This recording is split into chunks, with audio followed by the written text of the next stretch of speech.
What is going on, guys? Welcome back to my YouTube channel and thank you for watching another video. I got something in the mail that I've been waiting for a little while now, and they are these DSG paddles from Racing Line. I ordered them from a shop called New German Performance that I'll put down below in the description, and these are a super nice quality DSG paddle replacement. So these are not a screw-on, they're not a stick-on. These will completely replace the OEM paddle. So in today's video, I'm going to be showing you how to remove the OEM paddle and how to install these in their place. So let's get right into it. Alright guys, so we're down at the car right now.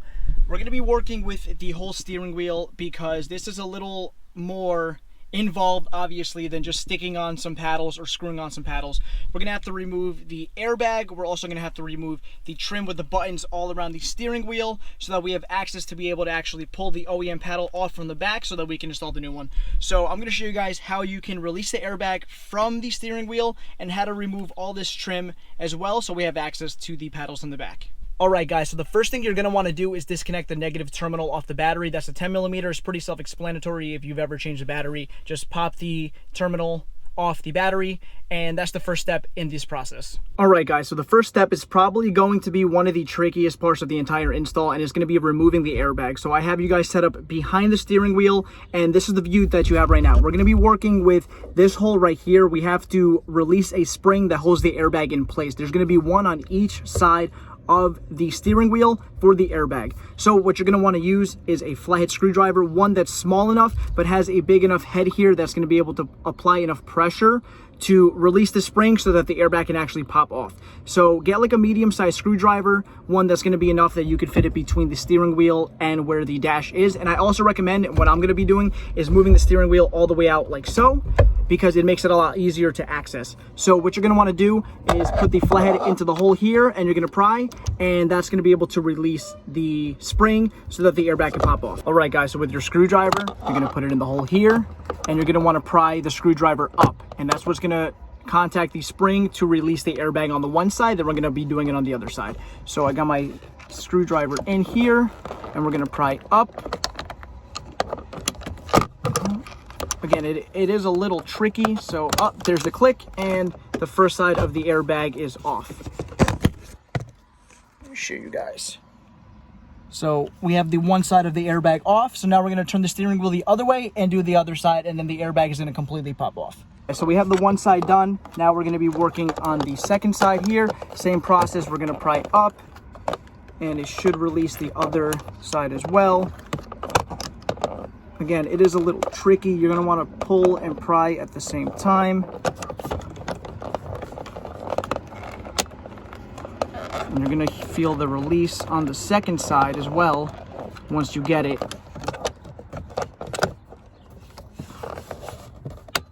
There we go. And the other side released. You can hear the click. And now we got the airbag completely out of its housing, and now we can access everything on the inside. Alright guys, so you have your airbag now is all off from the springs, and now you have a few wires in here. So there's a weight clip here that we're going to pull out, and it's going to release the, so we pull this weight clip out, oh, there you go, and the airbag connector comes off, and then this little wire right here, you're just going to want to pull up, and now you have the airbag completely off of the steering wheel, and we're left with this. So now what we have to do is start to remove the trim and the buttons that are around the entire steering wheel.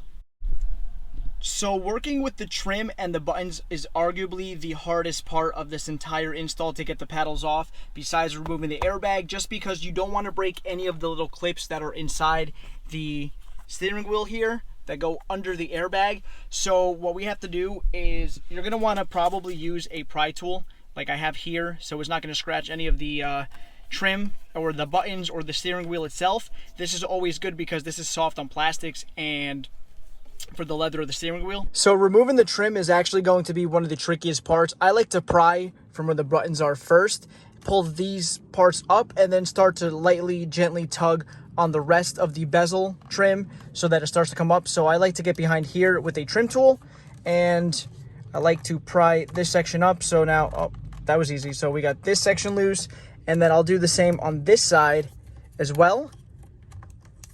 It's a little difficult with one hand, but so the trim is completely loose. We tugged around the top and then pull the bottom slightly out. So now we have all of this removed. No clips were broken. So now we need to remove all the wires on the back side of the bezel. So this side is disconnected. Now we need to disconnect the left side. There we go.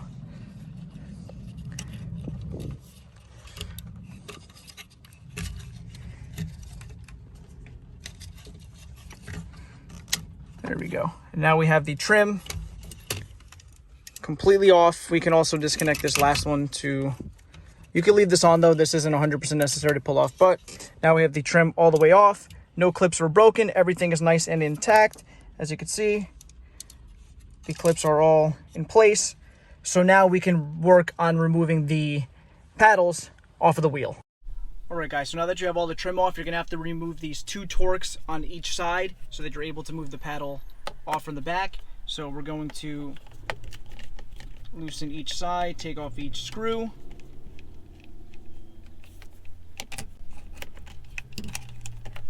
There's one.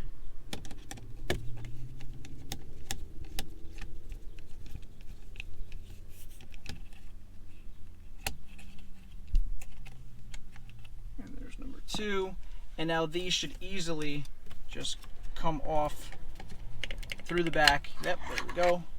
So we got 1, and we got number 2, like so. So now we're left with this, and now we got to transfer over the connectors from the OEM paddle onto the new one. All right guys, so I have both OEM paddles right here. They still have the extended little screw-on paddles as well. So what we're going to do to be able to remove the connector from the OEM paddle is, if you see right here, there's a small little pin. You're going to need to push that pin out. I'm going to be using this little Allen key that fits perfectly. So what you're going to want to do, like I said, is just push. Here's the pin. You pull the pin out of the paddle like so, and this connector will just completely pull off, and there is your OEM paddle. So now we have the connector all by itself. So now we're going to do the other side as well. Same concept, pins right there. Push the pin out, pull it from the bottom.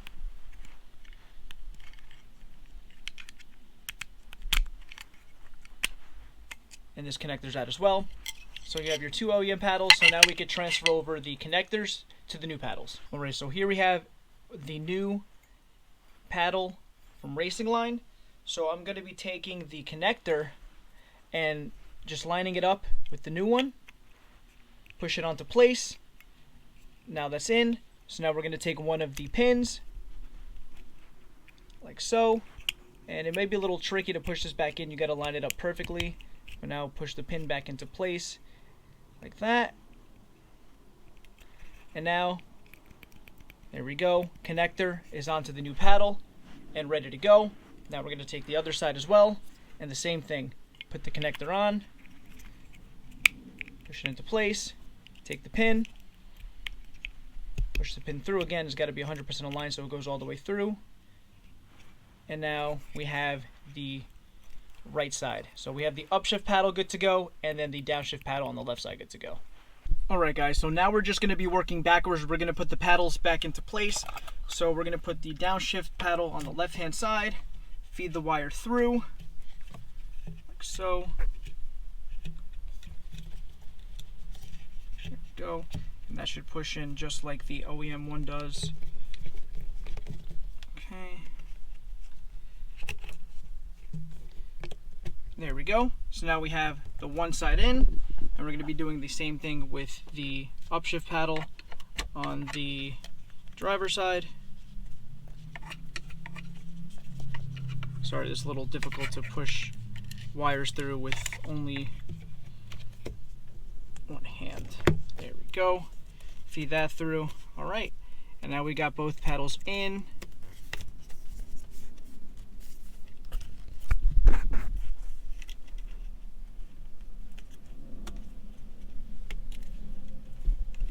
So both paddles are in. They both are clicking. So that's a good sign. It means everything is good. Now we're going to have to screw these back into place. Torque screws. Don't forget to put these screws back in, guys, because if you put the trim back and forget they're going to be loose, and then you're going to have to pull everything back apart just to tighten everything into place. So make sure you put these screws back in. I know some people that have done this forget, and they have to do the process all over again, which kind of stinks. Alright, so off camera I just connected all the wires that are in the back of the trim of the bezel for the steering wheel, just because it's super hard to do it with one hand. But now what we're going to do is put the trim back into place. Now please be super careful, because you can break clips putting this back into place if you don't do it correctly. So just work very slowly around the steering wheel. I like to just start around the edges. So I'll start off with the top. You want to make sure that you're doing this super carefully, because you will break clips if you're not putting it in the right way, just like you can if you're pulling this off. So you want to be very slow, work your way around, make sure all the clips go into the slots that they're supposed to, because you're not going to have a good time if you do end up breaking one. So again, just super careful. I'm just making sure, just work your way around slowly, push gently on each side just to make sure everything goes into place. You'll know if you're forcing it. Just look at the clips as well to make sure you're not breaking any of them. So, okay, the top slipped into place. Good. Now we're working on the side here, on the bottom. Okay.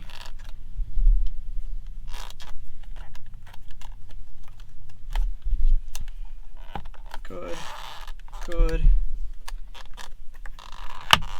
That slid into place. Into place. Perfect. So now the trim is all on. Now we're pushing the buttons into place. Click. This side should click in too. Okay. There we go. And now look at that, guys. All trim, everything is back on. The paddles are in. Really nice. So now what's left to do is just put the airbag into place, connect it, and you're good to go. Alright guys, so we have the airbag connected and back into place. So now all we got to do is just push it on. Airbag is in. Everything is nice and tight. The paddles are all screwed on, and this is the new look. Honestly, I absolutely love it. Alright guys, so the install is complete. I am going to take the car out for a quick drive just to see how they feel while shifting and make sure that everything is connected properly and working, and that I have no lights on the dash, because obviously if that's the case, I'm going to have to pull it apart again and just make sure that everything is good. But it seems that everything went perfect and everything is tight and everything was connected back into place. I double checked.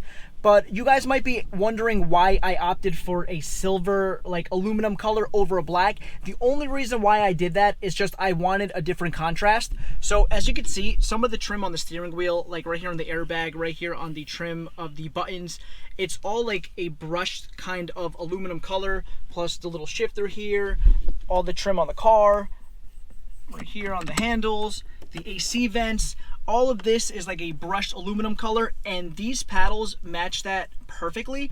So I kind of like the contrast between the black steering wheel, all the black interior of the car contrasted with this brushed aluminum. So I thought it would look super nice, and to be honest guys, for the quality, these feel amazing. Much better than the OEM paddles did, and much better than the extended paddles that were screwed on.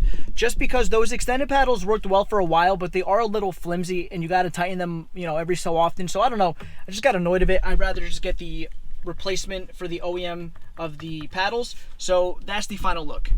Alright everyone, so that's going to conclude the video. Thank you so much for watching. Now you guys know how to remove the airbag, how to remove the trim, and remove the paddles off the steering wheel. It's a little tricky at first, but with some patience and taking your time with everything all nice and gently, you will not have any issues whatsoever. I promise you that. And also, don't forget to disconnect the negative terminal on your battery. You don't want to have any weird electrical issues. God forbid there's a short and the airbag goes off, or even when you're taking the airbag off, if you keep pushing it, you're going to get the horn going off every second, and you don't want that. You're going to annoy your neighbors, and you're going to annoy yourself. So anyways, if you guys have any questions, please let me know down below in the comments. The link to these paddles will be in the description, so check them out there. But please like, comment, and subscribe. It lets YouTube know that I'm doing a good job, and I'll see you guys next time. Have a good day.